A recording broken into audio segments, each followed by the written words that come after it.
Je reviens sur le topic sensoriel. Le ça, dans le domaine qui est le nôtre, qui n'est pas le même pour l'homme et pour la femme, nous amène à faire des choses déraisonnables et je dirais en quelque sorte irrationnelles.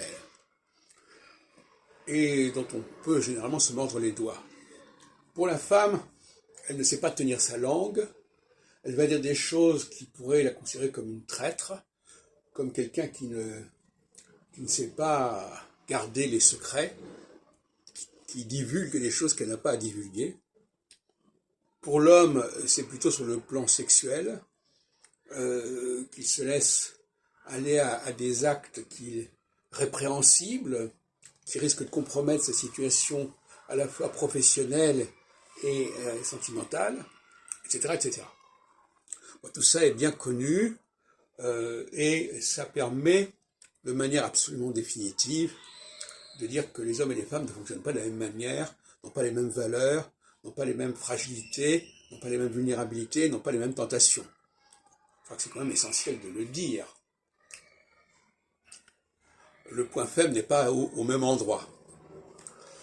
Et alors, ce qui est intéressant, par exemple, c'est sur le plan du ça vestimentaire, du ça visuel.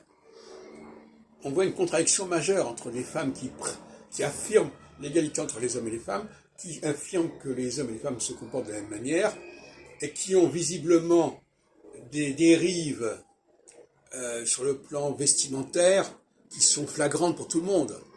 Elles se permettent de s'habiller autrement que les hommes, et en même temps, elles affirment l'égalité entre les hommes et les femmes. Et pour quelqu'un de l'extérieur, on dirait, mais c'est pas cohérent.